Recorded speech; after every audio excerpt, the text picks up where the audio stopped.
As you come up with questions, what's up, Kay? Start dropping them in the comments. I'll do my best to refresh the page and to get those answered. If I skip over your question or if I don't get it addressed and you feel like it should be, don't hesitate to drop it in there again. Come on now, who's going to be the first one to drop a comment in there? Here we go. We're losing viewers. We're gaining them back. Don't worry. We got them. Anybody at all. This is what I was afraid of right here. This is exactly what I feared. Y'all were going to tune in and you were going to wait for somebody else to drop in that first questions. What's up, Leanne? How are ya? Here we go. Somebody's got to toss a question in here because like I said, I don't have a backup plan. Oh, there we go. Love a snack like, okay, this is from Casey. Casey says, I love to snack on chips and dip.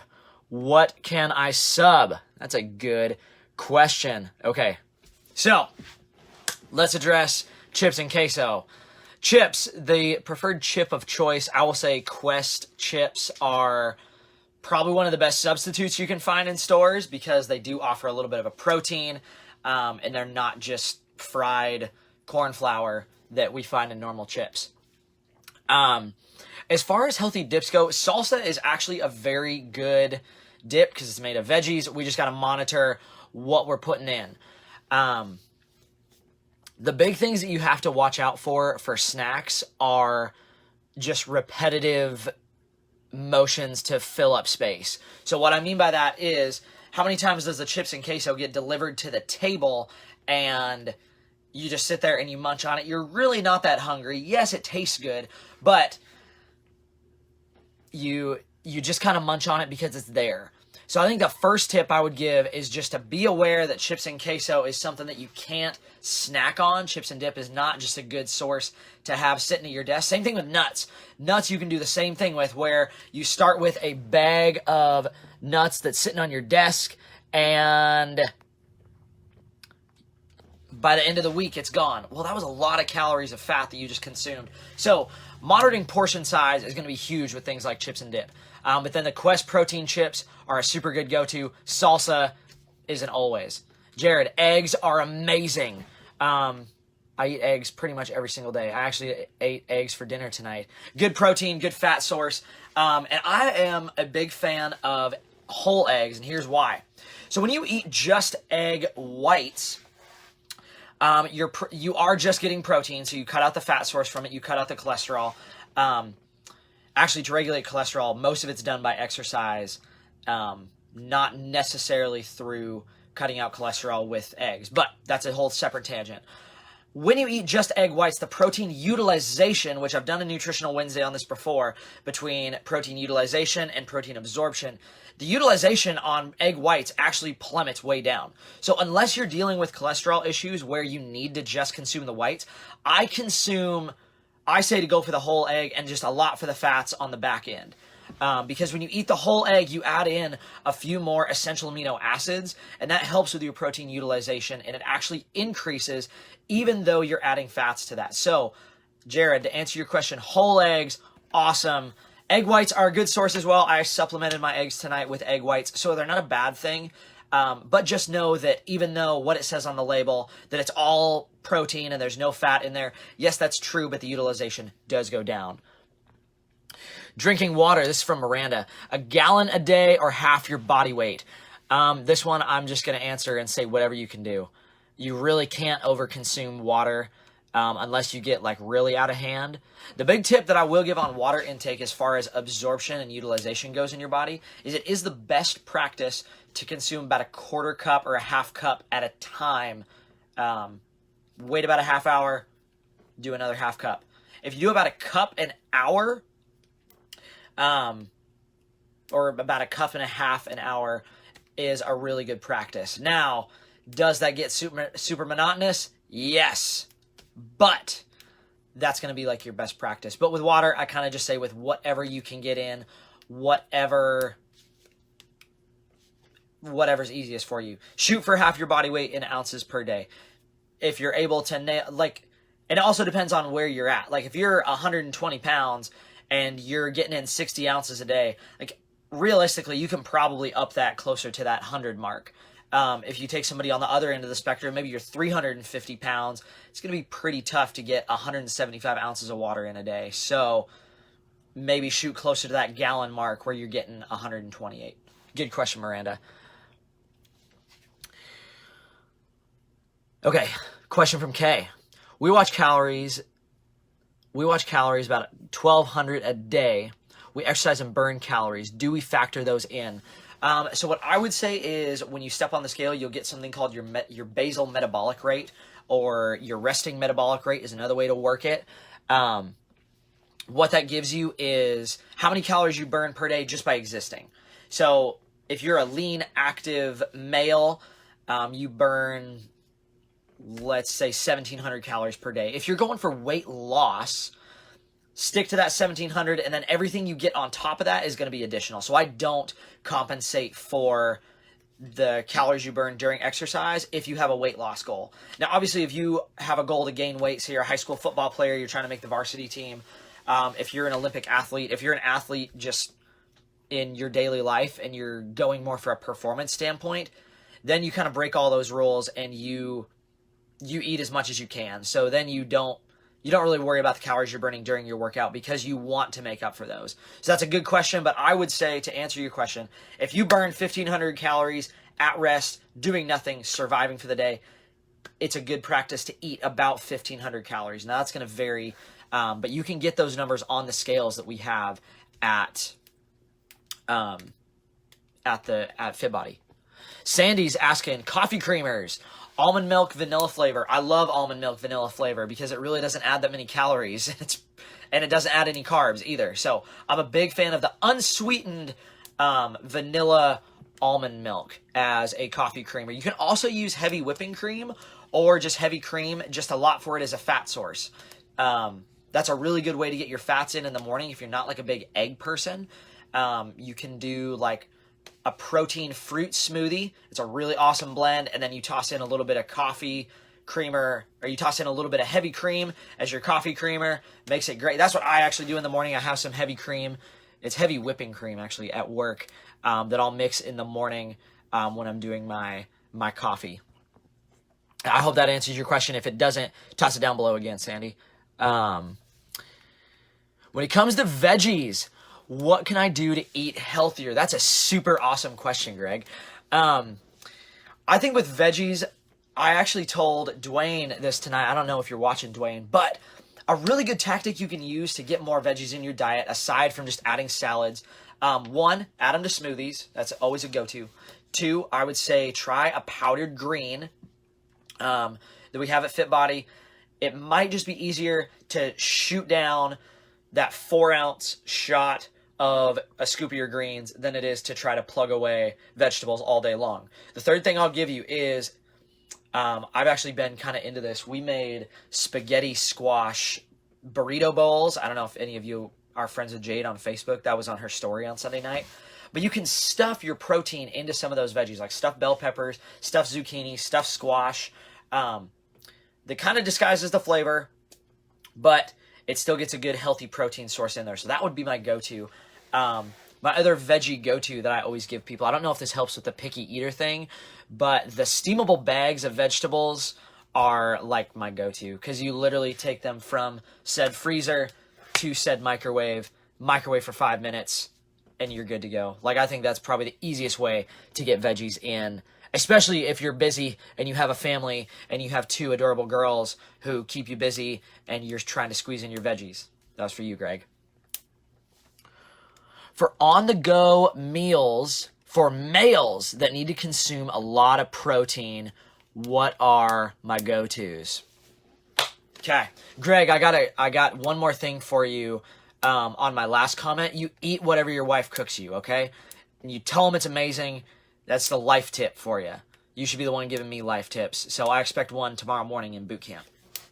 Casey, going back to your question, high protein intake. What are some good on-the-go options? Okay, not a food option, but here we go. Here's my first tip, and I don't know if I've actually given this to a lot of people. It's just to get a lunchbox. Like, I know it sounds dumb. I know it sounds stupid, but get a lunchbox and put an ice pack in it. That is how I survive going to work, because I don't really come home during the middle of the day a lot of times. So if I leave for work and I go to work I'll leave the house at 4:30 in the morning and I don't get home until after the evening boot camps, I'm at work all day. And if you don't have a fridge, if you don't have a microwave at work, it gets really intimidating. And what do we go for? We go for the carb sources, the things that are already prepackaged, which frankly, we don't have a lot of good protein sources. So on the go, here's what I got for you if you're going to a day of work. Protein packets, super good. I love these things. I will pack away like 1 or 2 of these on the daily. I also do lunch meats that I pack up and I roll, put in with my lunchbox, and that way I have a cold deli meat protein source to go to. You can also go for things like meat sticks. Beware, those are a little bit higher in sodium. They're a little bit more processed. They can have higher fat if you don't get the really good ones. Like Ostrom is a super good protein source. And then they also make, I'm blanking on the name right now. They're meat bars. It's like a jerky bar, and they're great. I will get that for y'all. I will put that in the comments section down below. But those are good protein sources. A lot of your protein bars are going to be pretty carb and fat rich. So if you do need to go for a bar, or if that's something you're trying to squeeze in, I would highly recommend going with a powder. I think it's really easy to have access to water. You have your protein powder there. Boom. You're good to go. Mix that up in the middle of the day, and that is as good as gold when it comes to your protein intake. I would love to hear anybody else's good protein intakes down below. Casey asked that question, so if you want, you can tag her. But that's a super good question. Those are my go-tos. Hard-boiled eggs are another really good one that a lot of people don't think of, that are easy to pack and easy to take with you. But I think the lunchbox solves a lot of people's issues. I take a lunchbox with me every day. I'm not proud. I don't care if it doesn't look cool. I'm staying healthy. Best water additives besides fresh fruit for people who hate water. Everyday Fit Body approved BCAAs. Those are head and shoulders above a lot of water enhancers, but in all reality, amino acids, Everyday Fit is really the only thing on the market that I found that's similar to it, where it has the vitamins, it has the metabolic support that are in there as well. So both of those are super good options. I really like 0 Calorie Crystal Light and Mio. With those, you do have to be careful of how much you're consuming. So you have to be careful of not adding in like 3 or 4 sticks of Crystal Light a day, because that will compromise your weight loss. And all those artificial sugars don't do amazing things for your body. But when you're consuming enough water along with those, it's just like drinking normal water. Those are my best water additive tips. And I know I've sent this email out to a bunch of you who are watching this, but we comprised a list of a bunch of ways that you can increase your water intake without adding anything to it. So the example that I always give people is, you can take an 8-ounce bottle with you, and you know every hour on the hour you have to go and fill it up. There you go. If you have an 8-hour workday, you got 64 ounces of water in, which is half a gallon. Up that to a 10-ounce bottle. Every hour on the hour you go to the water fountain, you fill it up, you down it. There you go. You got 80 ounces of water in. For a lot of people, taking the gallon jug to work becomes pretty intimidating. And you find that you only dent like an inch out of your gallon jug by the end of the day. Other people thrive with the see-through gallon jug because they get to see that water go down throughout the day, and they know how much they have left to go. So I would experiment. Also, using a straw reduces a lot of the water intake, which is what fills your gut up, and that's a big reason why a lot of people can't drink their 120 or their 100-ounce goal that they have. So experiment with a straw. That's my one tip that I'll give you there on consumption.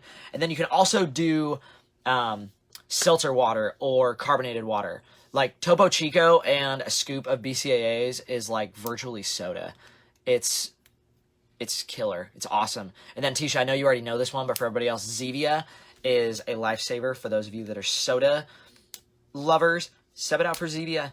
That's a super good way to up your water intake and to give yourself a little bit of a break. Build a reward system. Say, okay, I'm going to get 3 bottles of water in, and then I get my Zevia. And then I'm going to get another 3 in, and there's my water intake for the day. So experiment with those. If you have good water drinking tips, there's a lot of people on this video right now. So toss it down below. Tisha, that was her question. If you have amazing water drinking tips, there you go. Toss them down below.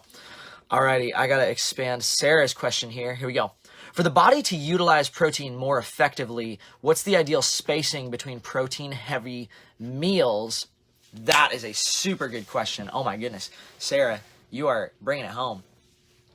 Okay, so that's true. If you load the body with, let's say, 100 grams of protein, that is a massive meal, but I'm going to be unrealistic here.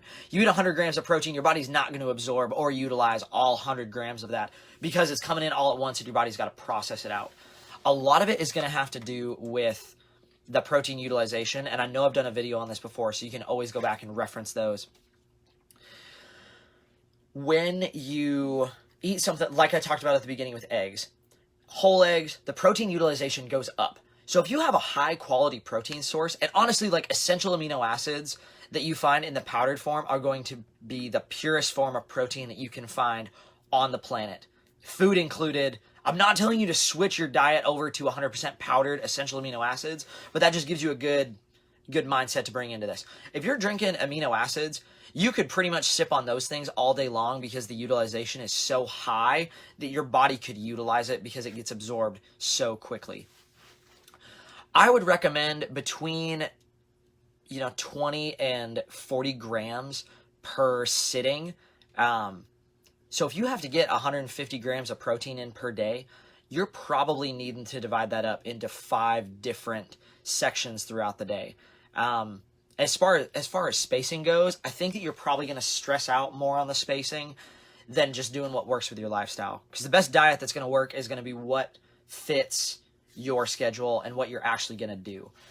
Spacing it out more than 3 hours, or about 3 hours would be ideal, and then not getting it in 2 hours before bedtime would be like the ideal scenario, to give you some science, Sarah, because I don't just want to give you a bunch of like ways to work around it and make it work for you. Like, I feel like that's what I said in that, and I don't want to leave you with that. So if you could space it out by 3 hours, that would give you sufficient enough time if it's a high quality protein source. So we're talking things like lean meats, easily digestible protein sources like fish, eggs, or essential amino acids, or like a liquid whey protein. Those are all going to be utilized and they're going to get into the body pretty quickly.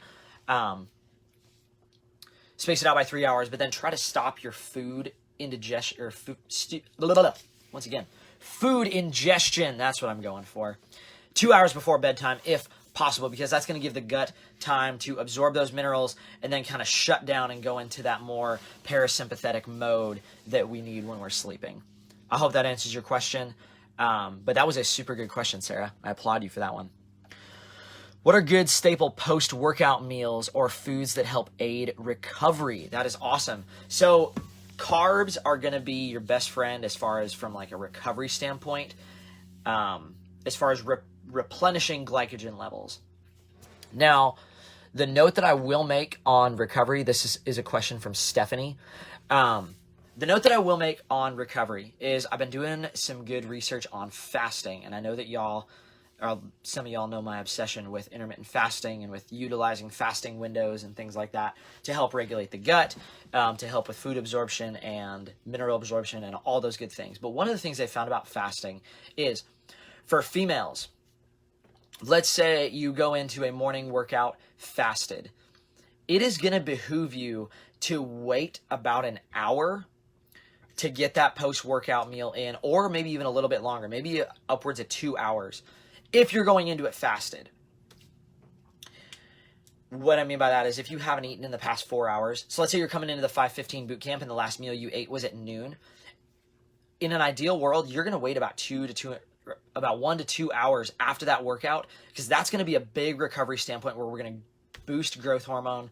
We're going to get a lot of good metabolic factors that are going up there, and that's really going to help with recovery. Males are a little bit different, where they seem to do better going into a workout fasted, and then they can eat pretty much right afterwards and get similar metabolic benefits as long as they're dialing in their macros elsewhere. Females actually do better and they perform better. This is from a weight loss as well as a performance standpoint, where they come into the workout, maybe they'll get 20 to 30 grams of carbs about 15 minutes before their workout. They'll crush it, and then they'll do that fasting after their workout. That's how your body's going to utilize those carbohydrates best. I think one of the biggest myths in the health and fitness industry and the health and fitness community is that you have to down your post-workout shake as soon as you drop the bar or as soon as you walk out of the boot camp room or the workout room, which simply isn't the case. There's no sense to go eat your post-workout meal if you're still burping up your pre-workout meal, which I know that's pretty hard to do in the workouts we do, but if you take it more into a lifting setting or a weightlifting setting, I wish more people would pay attention to that post-workout window and not feel like they need to rush over to Jamba Juice and get their, sugar-laden maltodextrin shake that's really going to impede a lot of growth hormone and, for males, testosterone response. But to give you some good practical applications, post-workout foods for recovery, get your protein in, which it really doesn't matter when you do it as long as you're getting it in throughout the day. And then carbs post-workout. And we ideally want those to be starchy carbs, things like sweet potatoes, things like quinoa, things like rice, because those are going to go towards muscle glycogen and they're going to help rebuild muscle storage. If we go with things like fruits, fruits are great and they are a carb source, but they get utilized more in the liver as a glycogen source for the liver, which is where we kind of store all of our backup stuff. So fruits aren't bad post-workout, but they're probably not your ideal source. If you can go with one of the starchy sources, that's going to be your best bet as far as from a recovery standpoint. And then amino acids are above and beyond my favorite recovery supplement. You can also sport a glutamine or a glucosamine supplement for joint recovery as well. Those are especially good for runners. So tossing that in there for you, Stephanie, as well. Boom, boom, boom. Recipes for the spaghetti squash coming your way. I'm trying to... Hard salami is great. Just be sure to watch the fat content. Same thing with yogurt. Yogurt's great. I love dairy. Ooh, okay, that gets me to my next point. Patrick, here we go. I'm getting to you. Cottage cheese or yogurt? I'm going to go with yogurt. They're probably identical. They're probably the same. I don't have a lot of research for you on that, but that's just my gut instinct. Yogurt is going to be, if it's plain Greek yogurt that's unsweetened, that's a really good pure protein source. Cottage cheese, really good pure protein source as long as we're keeping the fats low. I would be sure to look at on your protein and your cottage cheese labels. If you buy the cheap stuff, if you don't buy from Daisy, I know for sure on cottage cheese, and I know I've showed this to people before, so you can attest to it down below. You can see all the stuff that they add to it. Daisy, it's just cultured cream, milk, and that's it.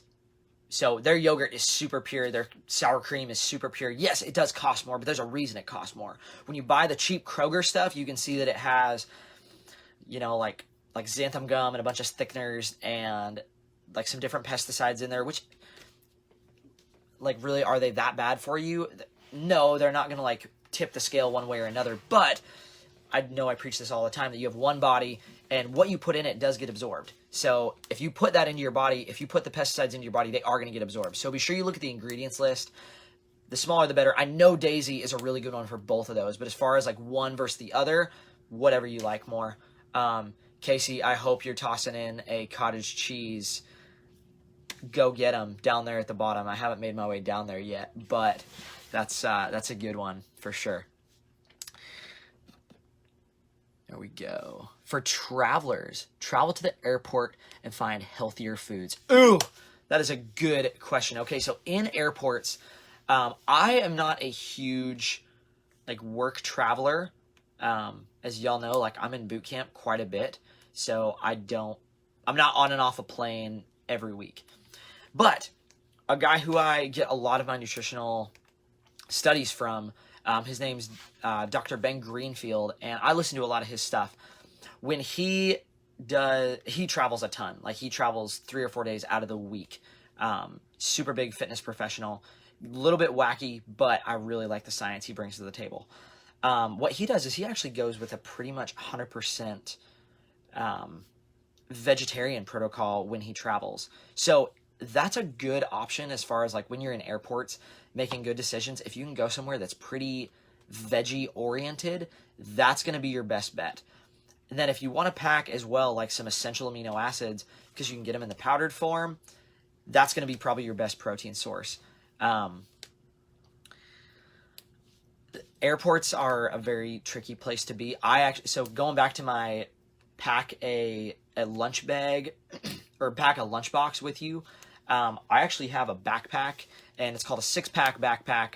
And the little gel inserts that they make to put in there for ice packs, it's got a little cold pouch at the bottom. I can show y'all on boot camp later this week if you ask me.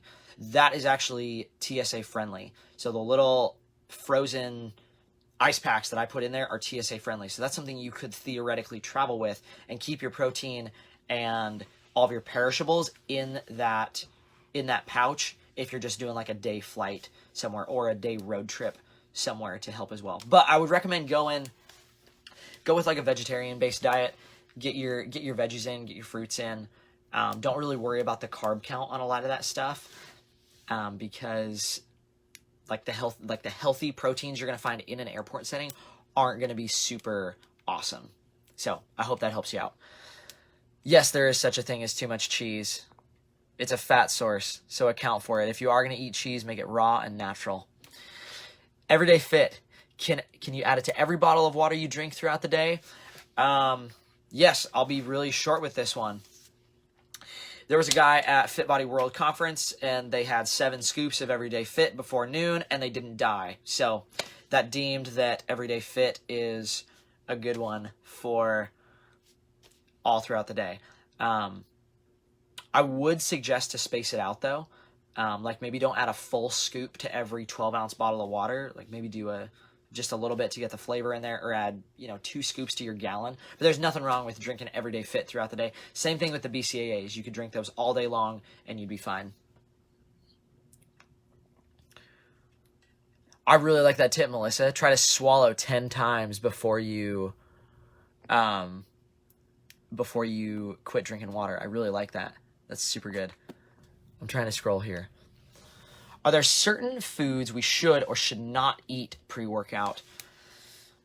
Not really. This is a super personal preference question. Like, I'm gonna call you out. I know we've talked about it, but Vanetta and Casey Gideon, or I know that's not your last name, Vanetta, but Casey's mom, Vanetta, they love cottage cheese. I know, Vanetta, I know you eat cottage cheese pre-workout. 75% of you, when I just said that, you gagged a little bit, and you're like, oh, cottage cheese pre-workout, that's disgusting. I would definitely hurl on the blue mats. So cottage cheese is not your pre-workout friend. That's A-okay. Something that's pretty easy digesting would be my recommendation. If you are going to do a protein, do something like a powdered amino acid pre-workout. Probably don't pound your full chicken breast or your full steak before you get out there, because that's going to require a lot of digestion. Protein specifically takes a acid called peptin to digest itself. So if you're taking any sort of antacid or anything like that, you immediately stop protein digestion. Not that it doesn't happen, but it has to wait till the large intestine, which is super inefficient. And that may be a reason why you're not seeing the gains you want to be seeing if you're taking something for like chronic heartburn or something like that. Going back to that, so if you take those pre-workout, your stomach does produce a lot of acid to digest that. And if you have a lot of blood going into your stomach to digest foods, to absorb foods around the stomach wall, you are not getting blood out to the rest of your body. So that might be a little bit of the reason for decreased performance when we have like a huge meal before a workout. But if you're able to have that meal, there's nothing wrong with pounding it down pre-workout, as long as it doesn't affect your workout. Like I mean, if you're a morning workout person and you don't want to eat before your workout, like whatever's going to help you get the best workout in, go for it. As far as like what I do, really depends on what time of day my workout's at. Like if my workout is going to be at 11 or 12, I'll try to push through it fasted. Or you can even get once again, I keep drawing back to this, essential amino acids. You take it before your workout. It keeps you anabolic, so it keeps you in a building state, but it doesn't add calories to your diet. So it's like taking the straightest form of protein you can pre-workout, and that's going to help you to stay anabolic if you're fasted. If you go into it and you've eaten prior, try to make it carbohydrates. For most of you that I write meal plans for, we tell you to do carbs pre and post workout. That's to prime your body for exercise, recover from exercise. You carb deplete the rest of the day, more than likely on a workout day, so that that post-workout replenish is still going to be there the next day when we get there. So that is my advice on pre-workout nutrition. Do I recommend... Okay, so this is from Jared again. Do I recommend a nighttime specific BCAA? Ooh, it's a good question, and I'm gonna not be proud and say that I don't have a specific one on this one. I will say that I have seen a couple from Rencon that I know you like, and I actually tagged you in one earlier today. Redcon does you could do a blend where you're doing just like a normal amino acid, whether it's BCAAs or EAAs, and combo that with some sort of sleep enhancer that's probably going to have like a DHA or like a ZPA formula in there, probably like a melatonin. There's no reason you couldn't combine those to be a little bit better. The other thing I will make, just since I'm on the nighttime kick, a lot of people will get into like casein protein at night. And the reason for that is because casein protein takes a long time to digest. So it's a very hard digesting protein. It can take up to 8 hours. So for a lot of the bodybuilding community, this was really big a couple years ago, where you take, a scoop of 30 grams of protein with your casein protein before you go to bed, and you get this steady protein release all throughout the day, or all throughout the night, while you're sleeping. I am and I'm not a fan of that. Digestion really decreases when you're in a parasympathetic state, aka when you're sleeping. So I'm not a big fan of utilization there.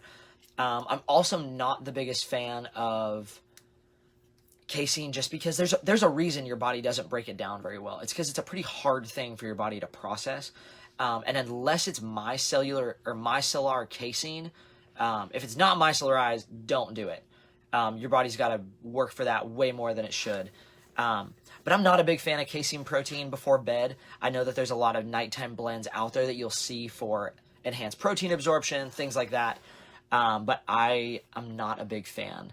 But to answer your initial question, I don't have a specific recommendation. If anybody has one down below, I'd love to proofread it and tell you if it's good or not. Good tip on water, Sandy.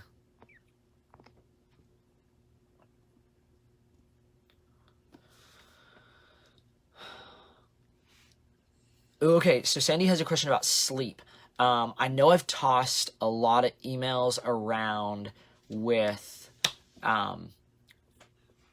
some different sleep tips. So things like meditation before you go to bed, or just like 5 minutes of calm, deep breathing, are gonna do wonders for your sleep, and it's gonna help it to skyrocket.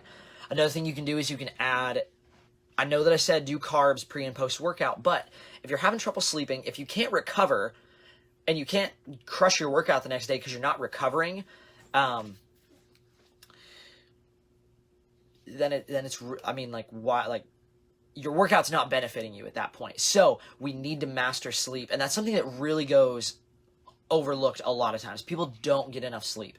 So I know that I said carbs pre and post workout are ideal, but if you're struggling with sleep, try planting those carbs an hour or an hour and a half before bedtime to start to release a little bit of serotonin, and get a natural kind of sleep response with tryptophan going as well.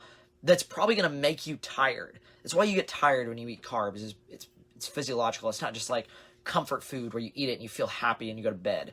Like, use that to your advantage. So plant your carbs before your evening meal, eat that up, and then go off to bed. Now, I know all of you are wondering, isn't that going to make me gain weight? More than likely not. More than likely, if you're still staying within your carb range for the day, you should be good. Now, I don't want you to eat your normal amount of carbs and then add 40 grams before you go to bed. Like, that's not smart. But that's a good tip to use. You can also use oils. So essential oils, I know Sandy tossed this in there. Do I recommend melatonin?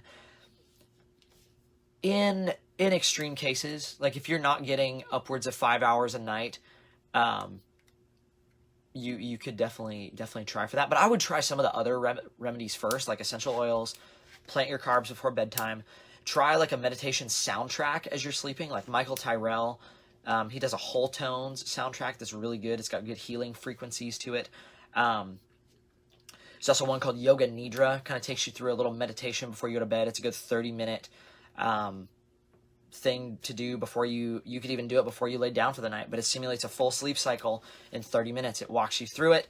I would try some of those, because really at the end of the day, like if you're getting, let's say 5 hours of sleep a night, it's probably not a super big inconvenience for you to take 30 minutes out of your night and do a little bit of that meditation before you go to bed. Like, don't think of it as a big time sucker. Like, what are you going to be doing elsewise? Laying there in bed? There you go, not sleeping. So try one of those. Also, really try to reduce blue light. You can put a blue light blocker on your phone. They have apps you can download for that. You can also go into your settings. You can set it to not show blue light. Coach Natalie actually does this with her phone, so y'all can ask her how she does this. But she turns it on to a nighttime mode. It reduces that blue light flooding into your retinas. They also make blue light glasses, so if you want to walk around with some glasses at night before you go to bed, that's a really good biohack to use that would help you maybe fall asleep quicker because you're not so stimulated going into that. I don't have any other good sleep options. I would recommend those, though, first before you go for something like a melatonin. But in extreme cases where you're not getting 5 to 6 hours, or you just feel like you're slugging through the day and you're not recovering, you're always sore, your muscles never feel like they recover, you don't feel like you're getting stronger, you don't feel like you're doing better in the workouts, like definitely then melatonin is going to be fine. And then also reduce caffeine intake. Like that's not a super novel concept, but don't go for the cup of coffee at 4 o'clock in the evening to get through the last hour of work. Like push through, be smarter about your sleep and be smarter about your nutrition that you're putting in your body rather than the coffee at 4 o'clock in the evening. Yogurt, cottage cheese. We started a war.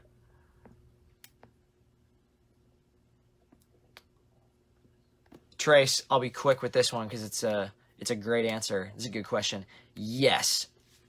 Anything you catch, shoot, knife, trap in the wild is going to be way better for you than meats you buy over the counter. If you are going to buy deli meats or things like that, make sure they're nitrate free, or try to make sure they're nitrate free. I really like boar's head. They're a really good option. That's what I'll go with, boar's head. But if you can process your own, like, holy cow, you're head and shoulders above the rest of it. I know that that's not super doable for everybody, but if you have that luxury, and because it is hunting season, I hope you're able to get some awesome game this year. That's an awesome way to go. Thanks, Des. Alcohol. Oh man, I've done an entire Nutritional Wednesday on alcohol before. I can monologue on alcohol all day long. Okay. Drinking alcohol. Wine, beer, or liquor. Keep carbs down, and I've heard vodka and Crystal Light packets. That sounds like a really good combination. Vodka and Crystal Light. Des, are you putting that on the list? No, I'm kidding. Don't get that at the office tomorrow. Alcohol. So, a little bit of background. I'm going to try to blaze through my entire Nutritional Wednesday in 10 seconds on alcohol. When you consume alcohol, no matter what form it's in, your body produces something called acetaldehyde, which is actually more toxic to your body than actual alcohol. So, you take in a toxin, you produce a toxin, awesome. Great things are happening inside your body. Not. That's why alcohol is not that great for us. Also, your body sees it as a poison because it's a toxin, and you need to metabolize that first. So, a lot of times what will happen is your body will turn to addressing those alcohols to get them out of your system. Well, when doing that, it halts carbohydrate metabolization or carbohydrate making with gluconeogenesis. So if you're doing like a ketotic protocol, and you're ketotic and you have alcohol, that's pretty detrimental, and that can actually lead to like blackouts and things like that. So be very smart with your alcohol content intake if you are on a ketosis or a very low carb deplete diet. For most of us, that's not the case. We're eating carbs throughout the day, so we have carbs in our system that can withstand us while we're metabolizing that alcohol. We don't really have to worry about the lag factor. As far as what's better, I will never prescribe alcohol. I will never say it's good for you. But if you are going to drink it, like Everclear is probably going to be your best option. like the hardest, most refined alcohol you can get is probably going to be better for you. Wine is really tricky. I really like dry farm wines. It's a style of farming they do on wine grapes where they actually don't use water. It's done a lot in the Silicon Valley in California, and there's one called Dry Farm Wines that you can look up. Yes, their wines are a lot more expensive, but they don't have a lot of the nitrates and additives. Like, wines are just as subject to additives than all of our other processed foods that we go through. So you really got to be careful with your wine intake. Like, if you're buying the $3 HEB wine, it's probably not super great for you. I'm just going to go out there and say that right now. So you're really not doing yourself a lot of favors with that one. Beer, it's a pretty bad carb source. Like, there are way better ways we can get our carbs, and I wouldn't suggest wasting carbs on that. Unless it's a big pastime. Like, I'm a beer person. I'm not going to waste my alcohol on something I don't enjoy. I love a good beer every now and again, but once again, it has to be in moderation. And your goals have to fit your alcohol intake. So if you have a really lofty weight loss goal, or you have a really lofty goal that you want to go set, like, staying away from alcohol is probably one of the better things you can do, because it's going to get your mind right towards success and towards goals. As far as like hard liquor goes, they're really all going to be about the same between like vodka, whiskey, bourbon, things like that. But like I said, Everclear, if you can get like the most refined you can get it, is probably gonna be the best. I agree, Felix. These have been awesome options. Okay, white noise is super good as well. Good input there, Coach Dez. I love it, Jared. Missed the answer to BCAAs. Got a BOGO. I love it. I've come to the end of my questions actually down at the bottom. So I made it through all of those. If there are any up above that people feel like I didn't answer to the fullest of my abilities, or they'd like more elaboration, more than likely I can elaborate on all of those topics I just went over. Not that was surface level by any means, but if you're still tuned in, wow, I still got like 20 of you on here. That's impressive. Thank you for sticking with me this long. I know this has been long-winded, but I think it's been good. It's been awesome. I've loved the questions. So if you have them, toss them down below. I'm down at the end of my list. If you have good ones, or you want to start another debate, what's better, chicken breast or tilapia? I'm all for it, which those are about equal, by the way. I'm going to give it just another minute here while we're closing things down. Ooh, I got one comment. Ooh, okay. Tuned in a little late. Tiny house recap. While the rest of you think of questions, I'm going to do a small tour of the tiny house once again. So let me flip my camera around. You walk in. Okay, so that's the door. There we go. So you walk in, you're at the door, look up the stairs. We got the stairs leading up to the sleeping loft. That's where the bed. Down below the bed, we got the living room. My beautiful wife, Jade, doing her homework. We have the living room, aka the kitchen. Got the good butcher block. Through the amazing sliding barn door, we have the bathroom. And then up above the bathroom, we have the storage loft. So that is said tiny house. There we go. I hope that gave you enough time. Chicken. I started a debate with that chicken or tilapia question. Sliding you forward a little bit. Okay. Well, I think we are winding down. I know, Des. I completely agree. 19 people still watching, even though I just did a tour of my house. Like, y'all are dedicated. So far, it looks like chicken is winning the battle. I appreciate it, Greg. Thumbs up to y'all. If I don't get any questions in the next 20 seconds, I'm going to shut this thing down. But let me just say that I'm super, super stoked that all of y'all turned in. That was a good little topic. And I will post this into the members group so you can go back, you can reference it. I know that it was a long video. I know it was long-winded. We went 45 minutes of nutrition right there. So if you were able to stay tuned in for that whole time, I hope you got some good nuggets going away. The last thing that I will say, for those of you that are still watching, I have taken the past about week and we've uploaded all of our Nutritional Wednesday videos into the Fit Body Bootcamp app. Yes, that's right. So if you go to the extras section down at the bottom, you can click on the extras in the app and it pulls up. There's a Nutritional Wednesday tab. If you click on Nutritional Wednesday, you get to see all the videos that myself and our other coaches have posted in the members group for the past year or so. We're going to upload those as we keep doing Nutritional Wednesday videos, and they'll get put into the app as we're able to do so. So don't hesitate to use that as a resource. Rather than going back through your Facebook feed to try to find all of my Nutritional Wednesday videos and searching things like alcohol and all that good stuff, you can just go to the app and you can look at it and you can say, oh, hey, there's the talk he did on alcohol. Boom, clicking on it, I'm going to watch it. They're all uploaded in there. It takes you to a YouTube link. It stays in the app. It's a super good resource to use. It's a great resource to use. Tilapia is not a trash fish. Tilapia is a pretty good protein source. That's like your Dwayne Johnson right there. Dwayne Johnson eats like tons of cod and tilapia all day long, like copious amounts. It's crazy. Thank you all for the love. I appreciate it. I did not get any more questions. So have an amazing rest of your night. Make it a great Thursday tomorrow.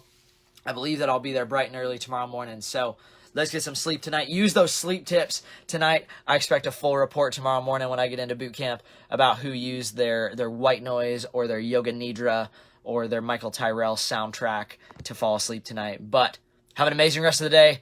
Happy Wednesday.